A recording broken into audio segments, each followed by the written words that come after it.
तो कल हमने टाइप्स ऑफ वेक्टर्स को स्टार्ट किया था। और मैंने उसमें आपको इक्वल वेक्टर बता दिया था। इक्वल वेक्टर के बारे में मैंने आपको बताया था ऐसे वेक्टर्स जिनका मैग्नीट्यूड भी सेम हो, जिनकी डायरेक्शन भी सेम हो, तो ऐसे वेक्टर्स को हम क्या कहते हैं? इक्वल वेक्टर्स कहते हैं। एग्जांपल आपको मैंने कंपोनेंट्स वाली दे दी थी। फिर ऑपोजिट वेक्टर्स के बारे में मैंने आपको ये बताया था कि दो वेक्टर्स आपस में ऑपोजिट हो सकते हैं अगर जो उनकी जो डायरेक्शन है वो क्या हो, 180 डिग्री ऑपोजिट हो। तो जैसे वेक्टर ए है वो पॉजिटिव एक्स एक्सिस की तरफ है और वेक्टर बी है वो नेगेटिव एक्स एक्सिस की तरफ है। इन दोनों के दरमियान में एंगल कितना है? 180 डिग्री का है। फिर इसी तरह से पैरेलल वेक्टर्स में मैंने आपको बताया अगर दो वेक्टर सेम डायरेक्शन में है और उनके दरमियान में एंगल थीटा जीरो है तो इसका मतलब उन वेक्टर्स को हम पैरेलल वेक्टर्स कहते हैं। अगर उन वेक्टर्स के साथ अगर कोई भी स्केलर नंबर आप मल्टीप्लाई करेंगे और वो नंबर पॉजिटिव होना चाहिए तो फिर आपके पास जो आंसर आएगा वो उस वेक्टर को सेम डायरेक्शन में रखेगा, सिर्फ मैग्नीट्यूड को इंक्रीज कर देगा। तो उस वेक्टर को हम क्या कहेंगे? Parallel vector. फिर नल वेक्टर के बारे में मैंने आपको बताया था ऐसा वेक्टर जिसका मैग्नीट्यूड क्या होता है? जीरो होता है और उसकी कोई भी डायरेक्शन होती है जिसे हम आर्बिट्रेरी डायरेक्शन कहते हैं और जिसके बारे में हमें नहीं पता होता कि वो डायरेक्शन क्या है। तो ऐसे वेक्टर को हम जीरो वेक्टर भी कहते थे और इसे हम नल वेक्टर भी कहते थे। अब जीरो वेक्टर के बाद ही आज हम पढ़ने लगे हैं यूनिट वेक्टर के बारे में, जो कि बड़ा इंपॉर्टेंट है आपके सिलेबस के हवाले से। ठीक है, यूनिट वेक्टर क्या होता है? देखिए, ऐसा वेक्टर जिसका मैग्नीट्यूड वन हो उस वेक्टर को हम क्या कहते हैं? Unit vector. तो बहुत सिंपल है। तो अगर मैं यहाँ पर लिखूं कि यूनिट वेक्टर क्या होता है, तो यूनिट वेक्टर के बारे में हम इस तरह से लिखेंगे: the vector whose magnitude whose magnitude is one, whose magnitude is one. तो ऐसा वेक्टर जिसका मैग्नीट्यूड वन हो उस वेक्टर को हम क्या कहते हैं? यूनिट वेक्टर कहते हैं। और ये किस लिए यूज होते हैं? तो ये यूज होते हैं डायरेक्शन को स्पेसिफाई करने के लिए किसी वेक्टर की। इसको मैं इस तरह से लिखता हूं: it is used to specify, it is used to specify the direction of a vector, the direction of a vector. ठीक है, तो ये आपके पास इसकी जो है वो दो बातें हैं जो कि, या दो पॉइंट्स हैं जो कि हमने यहाँ पे लिख दी है। क्या कि एक इसका मैग्नीट्यूड वन होता है और दूसरी बात क्या कि ये यूज किया जाता है कि स्पेसिफाई करने के लिए किसकी? डायरेक्शन वेक्टर की। ठीक है ना, ये की पॉइंट है इसके अंदर जो कि हमने। अच्छा, अब इस यूनिट वेक्टर को हम मैथमेटिकली कैलकुलेट कैसे करते हैं? तो मैथमेटिकली इसका जो फार्मूला है वो इस तरह से मैं लिख देता हूँ। मैथमेटिकली तो इसको हम इस तरह से लिखते हैं कि जो यूनिट वेक्टर होता है वो वेक्टर अपॉन मैग्नीट्यूड से कैलकुलेट होता है। Unit vector is equals to vector divided by its magnitude, divided by its magnitude. तो इसको अगर मैं सिंबल्स में लिखूं तो मैं इस तरह लिखूंगा: लेट से मेरे पास एक वेक्टर है ए। तो यूनिट वेक्टर को हम इस तरह से लिखते हैं कि ए के ऊपर कैप लगा देते हैं या ए हेड। वेक्टर आपके पास है तो वेक्टर के लिए सिंबॉलिक रिप्रेजेंटेशन मैंने आपको सिखाई है, वो एरो होती है। और मैग्नीट्यूड मॉड में लिखा जाता है इस तरह से। ठीक है ना, तो ये आपके पास क्या हो गया? फार्मूला हो गया कि यूनिट वेक्टर को हम किस तरह से कैलकुलेट करते हैं। तो vector divided by its magnitude, vector divided by its magnitude. अच्छा, अब यहाँ पे हम एक एग्जाम्पल के जरिए इस मैग्नीट्यूड को कैलकुलेट भी कर लेते हैं कि मैं ऐस एक एग्जाम्पल ले लेता हूँ यहाँ पे।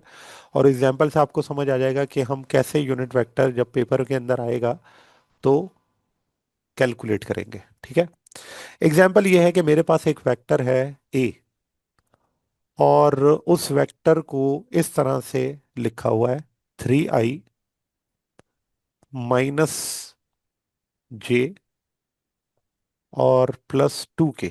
ठीक है ना, ये मेरे पास एक वेक्टर है। और आपसे कहा जाता है कि ये बताएं कि इस वेक्टर का यूनिट वेक्टर क्या होगा। ठीक हो गया।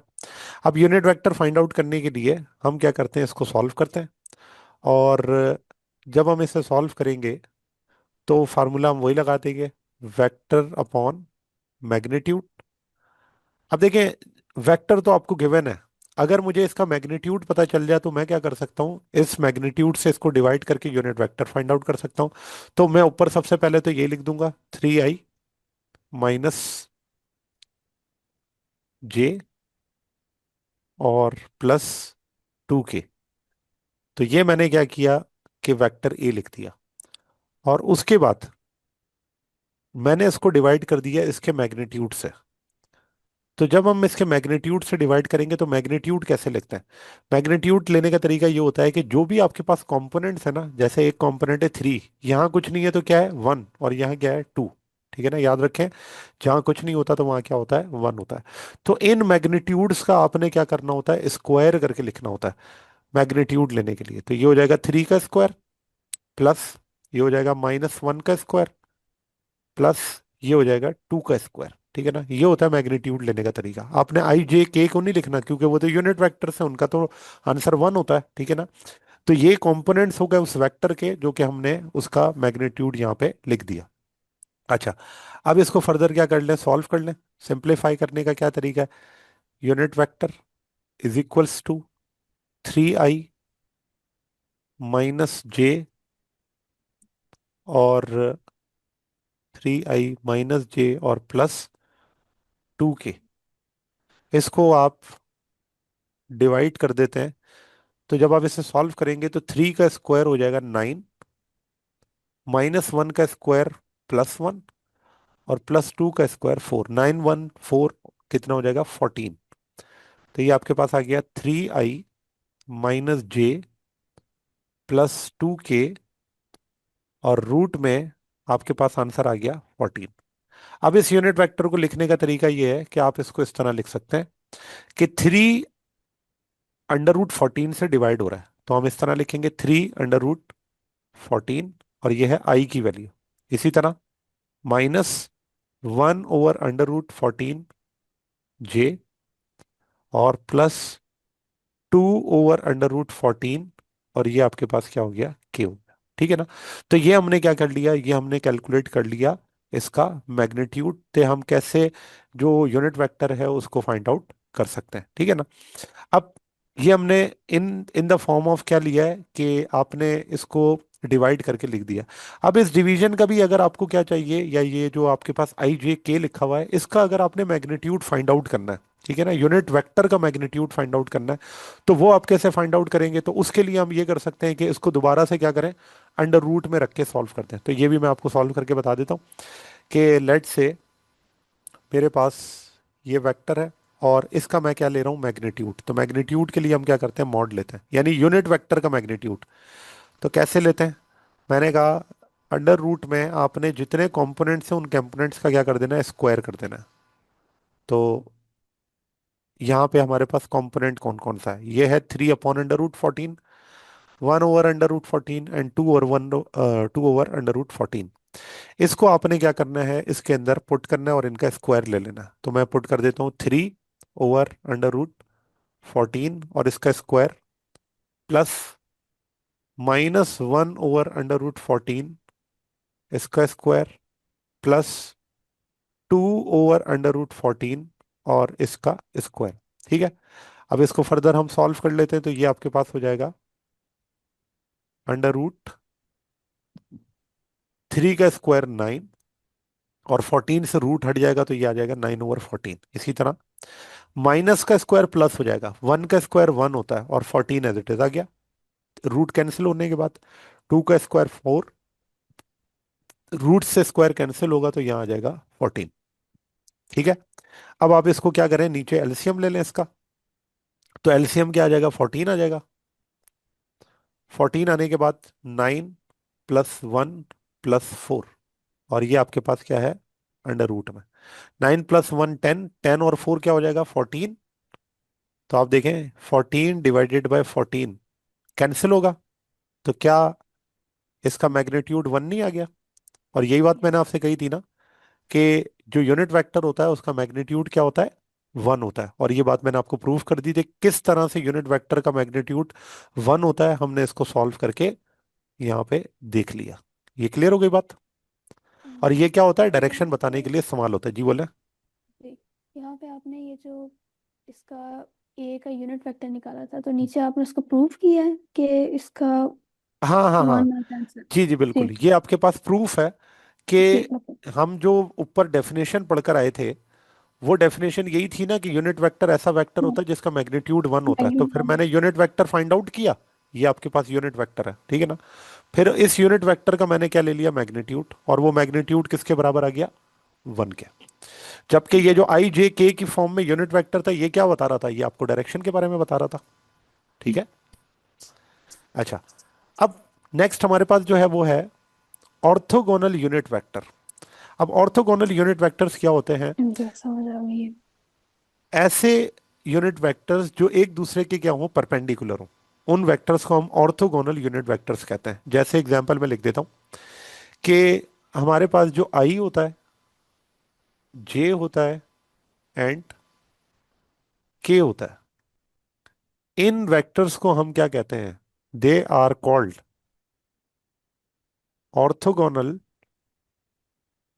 ऑर्थोगोनल, ऑर्थोगोनल ये वर्ड मैथमेटिक्स के अंदर यूज किया जाता है ऐसे वेक्टर्स के लिए जो क्या हो, परपेंडिकुलर हो एक दूसरे के, ठीक है।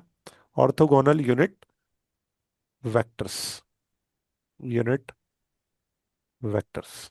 अच्छा, अब मैं यहाँ पर इसको जो है वो ड्रॉ करके आपको बता देता हूँ कि लेट्स से ये आपके सामने एक एक्सेस है, 3 डायमेंशनल एक्सेस है, जिसके अंदर हम क्या करते हैं, एक्स वाई एक्सेस को या कोऑर्डिनेट एक्सेस को हम शो करते हैं। ये हो गया positive X axis, negative X axis, positive Y axis, negative Y axis, positive Z axis, और नेगेटिव जेड एक्सेस। अब जो डायरेक्शन आपके पास पॉजिटिव एक्स एक्सिस की होती है, उस डायरेक्शन में हम क्या लेते हैं, आई। और जो नेगेटिव एक्स एक्सिस होगा, उस डायरेक्शन में हम क्या लेंगे, नेगेटिव आई। जिस डायरेक्शन में पॉजिटिव वाई है, उस डायरेक्शन में हम क्या लेते हैं, जे। और नेगेटिव वाई में हम क्या लेंगे, माइनस जे। इसी तरह प्लस जेड के अंदर हम क्या लेते हैं, के। और जो माइनस जेड है, उसमें हम क्या लेंगे, माइनस के।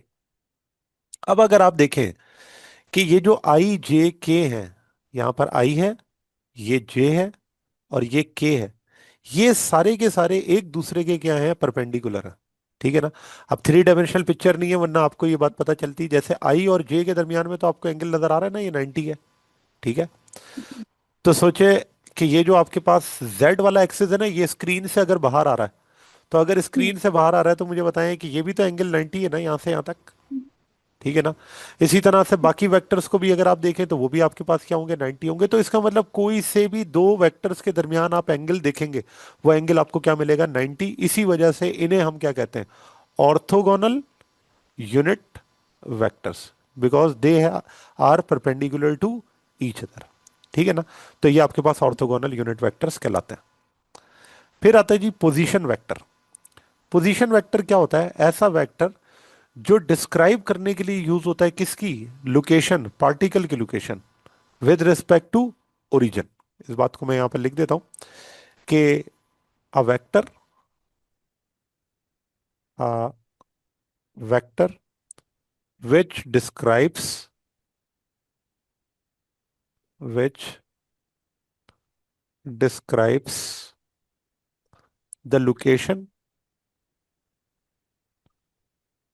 which describes the location of a particle,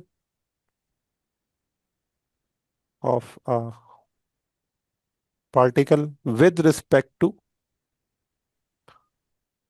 with respect to origin,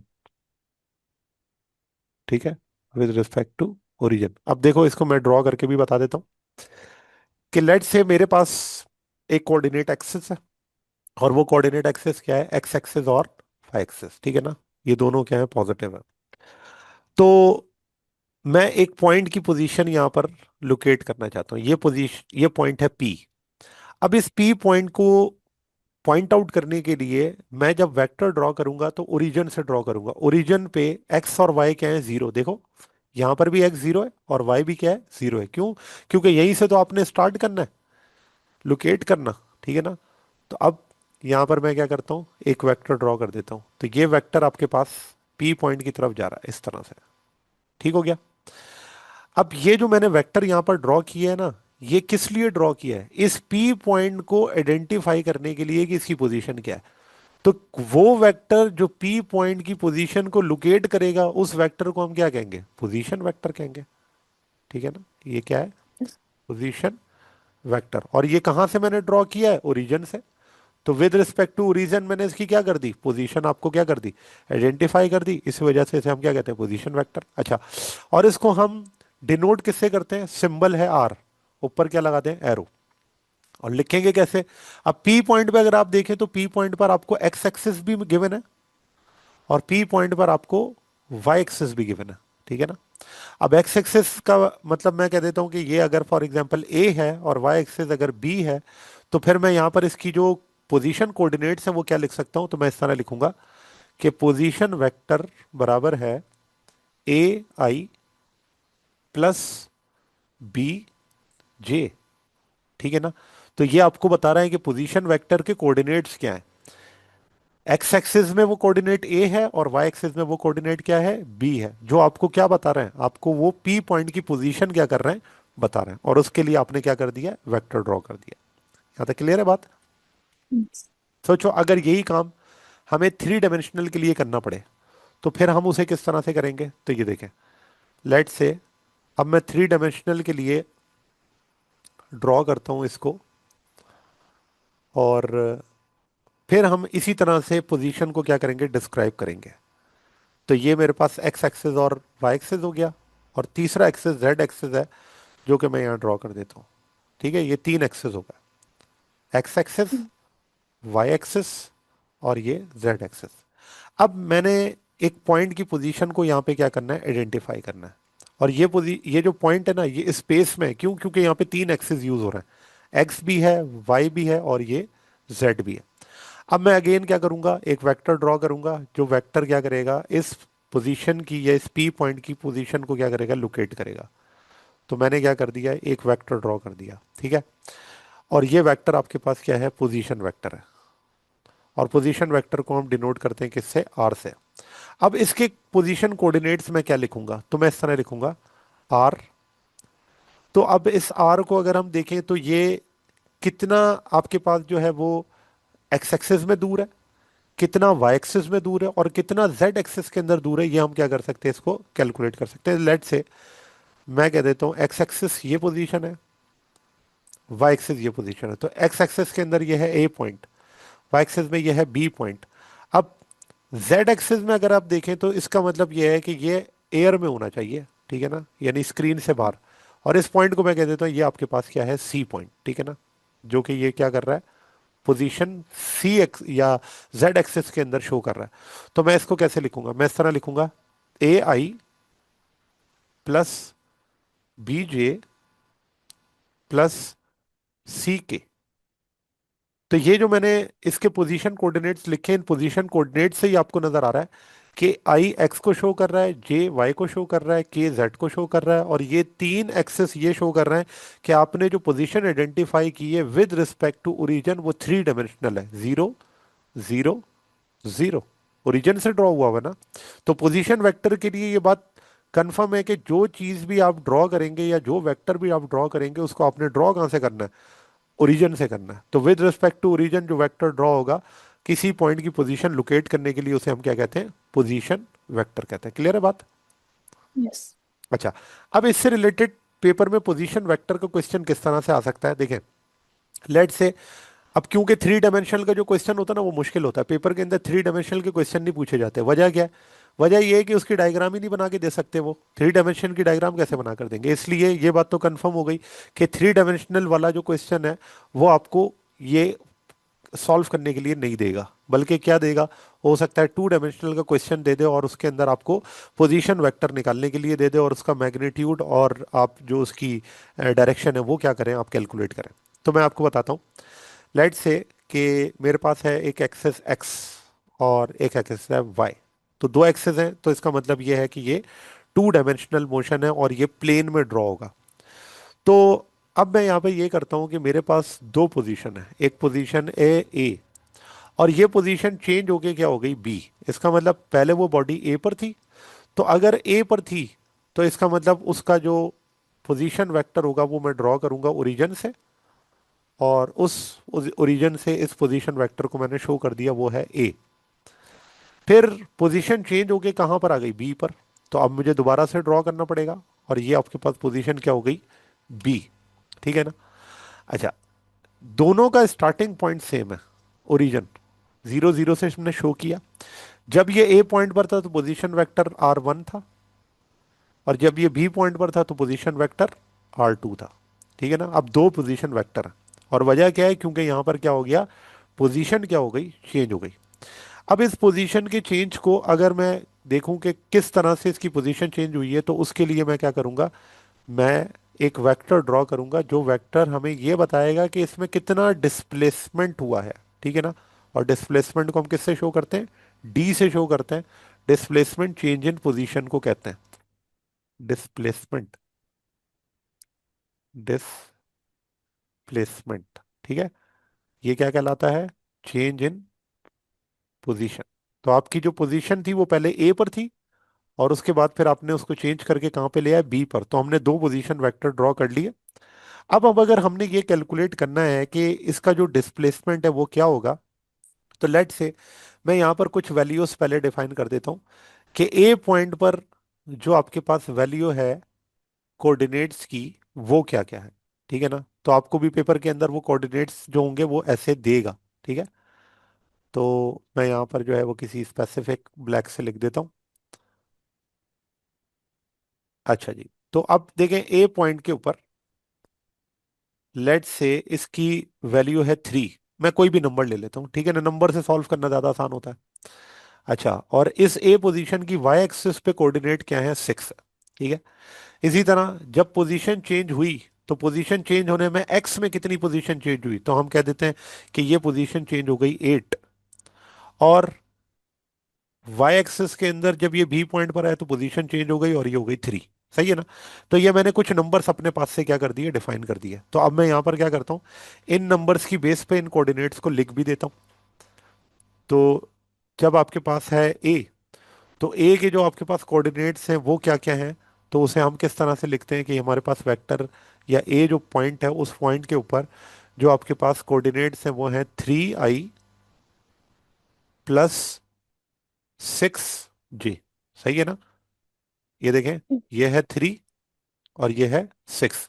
तो 3 जो है वो एक्स में है, और 6 जो है वो वाई में है। तो मैंने देखे 3 के साथ आई लिख दिया और 6 के साथ जे लिख दिया। इसी तरह अगर मैं बी के लिए लिखूंगा तो मुझे बताएं बी में क्या लिखूंगा मैं। 8i3j। Yes, yes, 8i3j। तो ये मेरे पास क्या हो गए, ए और बी के पोजीशन कोऑर्डिनेट्स आ गए।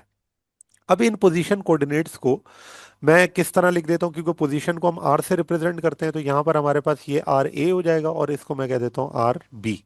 तो यहाँ पर भी इसी तरह से लिख देते हैं, ये आर ए है और ये आर बी है। सही है। अब इन पोजीशन कोऑर्डिनेट्स के जरिए मैं क्या करूंगा, इनकी पोजीशन को फाइंड आउट करूंगा, यानी कि डिस्प्लेसमेंट निकालूंगा।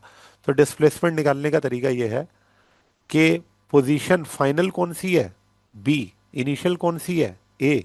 तो मैंने आर बी में से आर ए को क्या कर दिया, माइनस कर दिया। तो चले माइनस कर कर देखते हैं। तो आर बी की वैल्यूज क्या है, वो है 8i plus 3j, minus R A की वैल्यू क्या है, 3i प्लस 6j। अब मैंने क्या करना है, इनको आपस में सब्ट्रैक्ट करना है। तो देखिए, सब्ट्रैक्ट करने के लिए जो जिस फैमिली से बिलोंग करता है आपने उसी में से सब्ट्रैक्ट करना है, यानी कि आई आई वाले में से माइनस होगा, जे जे वाले में से माइनस होगा, ठीक है। तो मैं इसको इस तरह लिख सकता हूं, एट 8i माइनस 3i, और फिर 3j। और देखें ये वाला माइनस जो है, ये वाला जो माइनस है वो इस प्लस से मल्टीप्लाई होके माइनस हो जाएगा ना। yes, तो फिर यहां पर आपके पास क्या लिखा जाएगा, माइनस का 6j। yes, सही है। अब इसको आप सॉल्व करेंगे तो फिर हमारे पास जो आंसर होगा वो इस तरह से आ जाएगा कि जो डिस्प्लेसमेंट है 8 - 3, क्या बचेगा, 5i। और बड़ी रकम के साथ या बड़ी वैल्यू के साथ पॉजिटिव है तो ये भी पॉजिटिव होगा। और 3 में से -6 निकालेंगे तो बचेगा तो 3j, लेकिन साइन क्या आएगा, माइनस। माइनस का, क्योंकि यहां पर जो बड़ी टर्म है वो -6 है। तो इस वजह से साइन क्या आ गया, -3। चले, अब ये तो हमारे पास क्या आ गया, डिस्प्लेसमेंट उसके अंदर कितना हुआ। इस डिस्प्लेसमेंट के बाद हमने उसका क्या लेना है, मैग्नीट्यूड लेना है, ठीक है ना। तो मैग्नीट्यूड कैसे लेते हैं, मैंने आपको सिखाया मैग्नीट्यूड लेना, कि जो भी आपके पास कंपोनेंट्स हैं उन कंपोनेंट्स को आप स्क्वायर करें और उसका रूट ले लें। तो यहाँ पर आई का कंपोनेंट है 5 और जे का कंपोनेंट है 3। तो आपने क्या करना है, यहाँ पर लिखना है 5 स्क्वायर और प्लस -3 स्क्वायर। तो 5 का स्क्वायर 25, यस। और 3 का स्क्वायर 9। 25 + 9 34। 54। तो ये आपके पास डिस्प्लेसमेंट का क्या हो गया, मैग्नीट्यूड हो गया। और जो 5i और -3j है वो क्या है, उसकी डायरेक्शन है, ठीक है ना। ये इसका क्या है, मैग्नीट्यूड शो कर रहा है।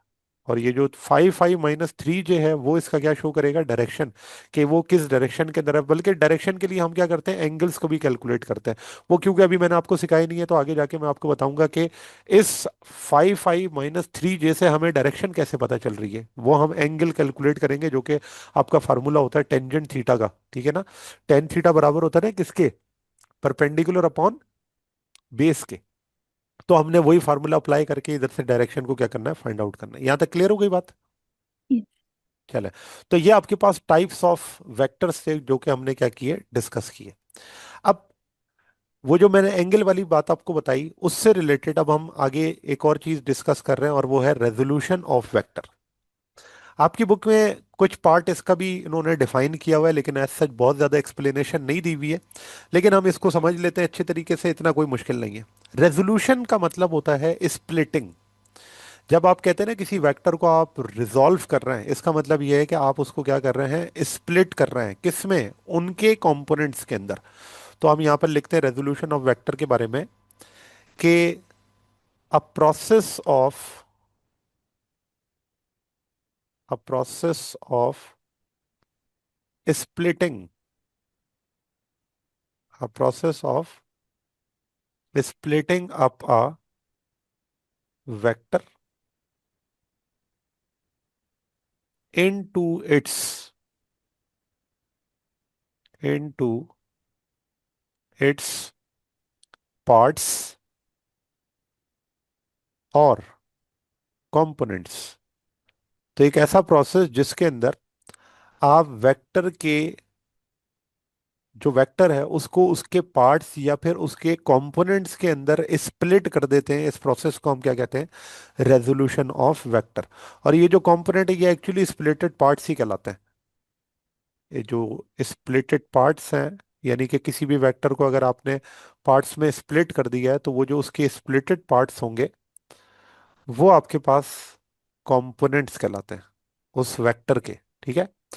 तो जैसे अभी हम आगे डायग्राम के जरिए ये देखेंगे कि मेरे पास एक वेक्टर है, मैं कह देता हूं कि फोर्स है, ठीक है ना। तो फोर्स के जब मैं कंपोनेंट ड्रॉ करूंगा तो लेट्स से ये मेरे पास एक वेक्टर है, फोर्स। अब फोर्स के अगर आप देखें तो दो कंपोनेंट है, एक कंपोनेंट उसका एक्स एक्सिस में होगा जिसे हम क्या लिखते हैं, एफ कॉस थीटा, ठीक है। और एक कंपोनेंट इसका वाई एक्सिस में होगा जिसे हम क्या लिखते हैं, एफ साइन थीटा। क्योंकि ये एंगल बना रहा है थीटा, तो वो थीटा आपके पास एफ कॉस थीटा और एफ साइन थीटा को क्या कर रहे हैं, रिप्रेजेंट कर रहे हैं। इसी तरह से मैं इसके और भी कंपोनेंट्स बना सकता हूं जो कि मुझे जो है वो इसकी रिजल्टेंट वेक्टर्स के बारे में बताएंगे, ठीक है। अब अगर अगर देखा जाए तो मिनिमम नंबर ऑफ कंपोनेंट जैसा कि मैंने बताया ये दो हैं। अब अगर एक से ज्यादा आपके पास कंपोनेंट हो तो वो किस तरह ड्रॉ होंगे? देखिए ये आपके पास है, तो अब मेरे पास ये है एफ। तो एफ के ये कितने कंपोनेंट्स हैं? तो अगर आप देखें तो ये वन है, ये टू है, ये थ्री है। स्पेस के अंदर है, बहुत सारे हो सकते हैं, ठीक है। इसी तरह अगला, ये वन है, टू है, थ्री है, फोर है, फाइव है। तो अब यहां से हम दो चीजें डिस्कस कर लेंगे, वो ये है किसी भी वेक्टर के कम से कम कितने कंपोनेंट बन सकते हैं। तो किसी भी वेक्टर के कम से कम दो कंपोनेंट बन सकते हैं। तो यहां पर हम इसका आंसर लिखेंगे कि ओनली टू। तो मिनिमम नंबर ऑफ कंपोनेंट जो है वो कितने होंगे? टू होंगे। But maximum number of components कितने हो सकते हैं? तो देखिए मैंने जैसे one two three four five बनाया, फाइव के बाद सिक्स भी तो आ सकता है, सेवन भी आ सकता है, एट भी आ सकता है, और जितने मर्जी चाहे आप कंपोनेंट्स बना सकते हैं। तो इसका मतलब कितने कंपोनेंट बन सकते हैं? तो वो है infinity. Infinite number of components किसी भी वेक्टर के क्या किए जा सकते हैं? बनाए जा सकते हैं। क्योंकि जो कोऑर्डिनेट एक्सिस है वो तो हमारी मर्जी होती है ना, किसी भी एंगल के अंदर रख लें तो किसी भी एंगल में एक्स वाई एक्सिस के कितने कंपोनेंट या कितनी लाइनें बन सकती हैं? वो तो इनफाइनाइट बन सकती हैं, ठीक है ना। अच्छा, अब यहां पर ये जो दो कंपोनेंट से रिलेटेड है, उस दो कंपोनेंट से रिलेटेड को हम पढ़ते हैं रेक्टेंगुलर कंपोनेंट, ठीक है ना। वो जो मिनिमम वाला था ना, उसे हम क्या पढ़ते हैं? Rectangular component. और इसके अंदर हम ये इसी तरह से करते हैं कि रेक्टेंगुलर कंपोनेंट उसे कहते क्यों है? वो इसलिए कहते हैं क्योंकि उसमें जो दो कंपोनेंट है वो एक दूसरे के क्या होते हैं? परपेंडिकुलर होते हैं। तो इसको हम लिखते हैं the components which are which are perpendicular,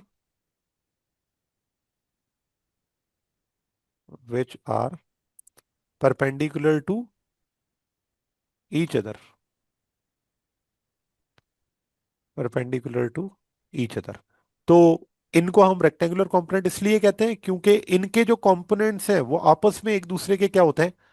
perpendicular होते हैं। जैसे कि मैं आपको ड्रॉ कर देता हूं, ये मेरे पास थी ना फोर्स, तो इस फोर्स का जो हॉरिजॉन्टल कंपोनेंट था उसे हमने एफ कॉस थीटा कहा था, और जो वर्टिकल कंपोनेंट था उसे हमने क्या कहा था? एफ साइन थीटा कहा था। सही है ना। और आप जानते हैं कि इन साइड्स को हम इसी तरह से शो करते हैं कि ये जो एफ कॉस थीटा ये एक्चुअली क्या कहलाता है? बेस। जो एफ साइन थीटा वो क्या कहलाता है? परपेंडिकुलर। तो आप देख लें कि एफ साइन थीटा क्या बेस के परपेंडिकुलर नहीं है? इसी वजह से तो उस लाइन को हमने क्या कहा है? परपेंडिकुलर। और ये जो एफ है वो क्या कहलाता है? हाइपोटेनियस। तो यहाँ पर ये जो कंपोनेंट्स हमने निकाले हैं, ये दोनों कंपोनेंट्स एक दूसरे के क्या हैं? परपेंडिकुलर हैं। और इसको आपको एंगल से भी यहाँ पर क्या हो रहा है? नजर आ रहा है, ठीक है ना। अब इन कंपोनेंट्स को जब हम निकाल लेते हैं तो निकालने के बाद हमने क्या करना होता है? हमने इनको सॉल्व करना होता है, ठीक है ना। अच्छा, अब कैसे सॉल्व करते हैं? तो देखिए उसके लिए अगेन मैं यहाँ पर वेक्टर ड्रॉ करता हूँ। तो लेट से मेरे पास एक वेक्टर है ए, ठीक है। ये मैंने एक ड्रॉ कर लिया वेक्टर ए। और इस वेक्टर को मैंने क्योंकि कोऑर्डिनेट एक्सिस में ड्रॉ किया, और वो कोऑर्डिनेट एक्सिस क्या क्या है? ये आपके पास है एक्स एक्सिस और ये है वाई एक्सिस। तो जो आपके पास कंपोनेंट ए का एक्स एक्सिस के अंदर होगा उसे हम किस तरह से लिखेंगे? तो उसे हम लिखेंगे ए एक्स, ठीक है। तो मैं यहाँ पे इसको शो करता हूँ कि जो कंपोनेंट एक्स एक्सिस के अंदर है उसे हम क्या लिखेंगे? ए एक्स। और ए एक्स क्योंकि एंगल बना रहा है थीटा, तो उसे हम क्या कहते हैं? ए कॉस थीटा, ठीक है। और जो कंपोनेंट आपका वाई एक्सिस के अंदर है उस कंपोनेंट को हम इस तरह ड्रॉ करते हैं, ठीक है। और ये आपके पास कंपोनेंट क्योंकि वाई एक्सिस के अंदर है तो उसे हम ए वाई लिखते हैं। और ए वाई परपेंडिकुलर कंपोनेंट है, परपेंडिकुलर के लिए हम क्या यूज करते हैं? Sine theta. ये आपके पास क्या हो गया? ए साइन थीटा। अच्छा, अब मैंने इन कंपोनेंट्स को अगर स्प्लिट किया है तो फिर मैं उसे लिखूंगा कैसे? तो देखिए मैं इसको इस तरह लिखूंगा। ये था मेरे पास वेक्टर ए, इसको जब मैंने रिजॉल्व किया तो रिजॉल्व करने से मेरे पास दो कंपोनेंट है। एक को मैंने लिखा ए एक्स जो कि एक्स एक्सिस में, एक को लिखा मैंने ए वाई जो कि वाई एक्सिस में, ठीक है ना। तो इस ट्राइंगल के अंदर ए एक्स और ए वाई हमने कंपोनेंट में तो रिजॉल्व कर दिए, लेकिन अब हमारे लिए टास्क ये है कि इस ए एक्स और ए वाई को हम फाइंड आउट कैसे करें।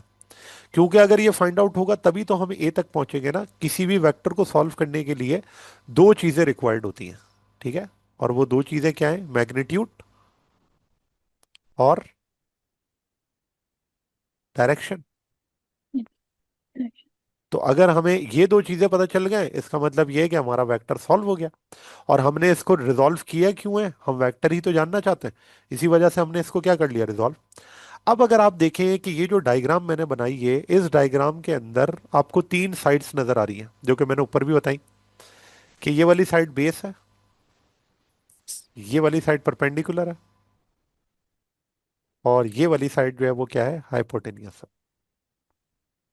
तो जब मैं इसको सॉल्व करूंगा ए एक्स फाइंड आउट करने के लिए या ए वाई फाइंड आउट करने के लिए, तो मैं इस ट्राइंगल को ही यूज करूंगा। तो सबसे पहले अगर मैं इस ट्राइंगल को नाम दे दूं, ये है ओ, ये है ए और ये है बी, ठीक है ना। इस ट्राइंगल को मैंने इन पॉइंट्स को नाम दे दिया, इसके वर्टिसेस में ओ ए बी। तो हम इस ट्राइंगल को यूज करते हुए सबसे पहले फाइंड आउट करेंगे किसको, कंपोनेंट ऑफ एक्स को। ये ए एक्स मैंने फाइंड आउट करना है।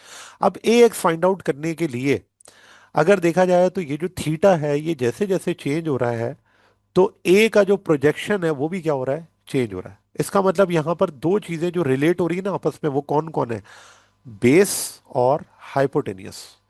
तो बेस और हाइपोटेनियस के लिए कौन सा ट्रिग्नोमेट्रिक रेशो हम इस्तेमाल करते हैं, कॉस थीटा, साइन थीटा, या फिर टेन थीटा। कॉस थीटा किसके बराबर होता है, कॉस थीटा बराबर होता है बेस बेस और हाइपोटेन्यूज। हाइपोटेनियस। साइन थीटा किसके बराबर होता है, परपेंडिकुलर हाइपोटेन्यूज। और टेन थीटा। Perpendicular base. ठीक हो गया ना। अब क्योंकि यस। मुझे बेस और हाइपोटेनियस को रिलेट करना है, तो ए एक्स फाइंड आउट करने के लिए मैं फार्मूला कौन सा यूज करूंगा, कॉस थीटा, क्योंकि उसमें बेस कॉस भी है थीटा। और हाइपोटेनियस भी है। तो बेस ओवर हाइपोटेनियस, जो बेस है वो यहां पर क्या है, ए एक्स, और जो हाइपोटेनियस है वो क्या है, ए एक्स को मैं ए कॉस थीटा भी लिख सकता हूं, और ये आपके पास क्या हो गया, ए। अब अगर मैंने यहां से ए एक्स फाइंड आउट करना है, तो मैं बल्कि इस तरह से करता हूँ कि ये मैंने जो निकाला हुआ है ए एक्स, अगर मैं ये ए एक्स यहां से फाइंड आउट करना चाहता हूँ, तो मैं क्या करूंगा, इस ए को, ये जो डिनोमिनेटर में है, इसको मैं मल्टीप्लाई कर दूंगा किसके साथ, कॉस थीटा के साथ। तो देखें, मैं यही करता हूँ कि ये जो ए है इसको मैं कॉस थीटा से क्या कर देता हूँ, मल्टीप्लाई। तो फिर मेरे पास आंसर क्या आ जाएगा, a x is equals to a cos theta. तो अब आपको ये बात समझ आई कि हमने यहाँ पर ए एक्स ए कॉस थीटा के बराबर क्यों लिया था, इस वजह से, क्योंकि कॉस थीटा ही है जो कि हमें बेस और हाइपोटेनियस के दरमियान क्या देता है, रिलेशन देता है। तो ये हमने लिख दिया a x is equals to a cos theta. अब मैंने क्या निकालना है, ए वाई। ए वाई निकालने के लिए मेरे पास क्या क्या चीजें रिलेट हो रही हैं, परपेंडिकुलर और हाइपोटेनियस। परपेंडिकुलर और हाइपोटेनियस रिलेट करने के लिए हम कौन सा फार्मूला यूज करते हैं, तो वो है साइन थीटा। तो sine theta is equals to perpendicular upon hypotenuse. Perpendicular किसके बराबर है, ए वाई के। हाइपोटेनियस किसके बराबर है, ए के। ओके। अब इस ए को दोबारा साइन थीटा से क्या कर दो, मल्टीप्लाई। मल्टीप्लाई। तो यहां पर आपके पास आ जाएगा a y is equals to a a sine sine theta. Theta. ठीक हो गया। तो आप देख लें कि ये हमने जो ए साइन थीटा लिखा था वो किस तरह से लिखा था, वो इस तरह से लिखा था कि ए वाई ए साइन थीटा के बराबर आता है। तो देखें, अब हमने इसको सॉल्व कर लिया ना। तो अब हम ये कर सकते हैं कि हमारे पास जब ए एक्स और ए वाई की वैल्यूज आ गई हैं, तो उस ए एक्स और ए वाई की वैल्यूज को हम पुट करके क्या कर सकते हैं, अपना वेक्टर फाइंड आउट कर सकते हैं। क्योंकि जब हमें ए एक्स और ए वाई पता चल जाएगा, इसका मतलब हमें मैग्नीट्यूड पता चल गया। डायरेक्शन कैसे निकलेगी वो फिर हम किससे निकालेंगे, टेन थीटा से। ठीक है, टेन थीटा हमें बताएगा कि किस तरह से दो परपेंडिकुलर और बेस को डिवाइड करने से हम क्या निकालते हैं, टेन थीटा को फाइंड आउट करते हैं। यहाँ तक क्लियर है बात। यस। चले इसको फिर नेक्स्ट क्लास में कंटिन्यू करेंगे।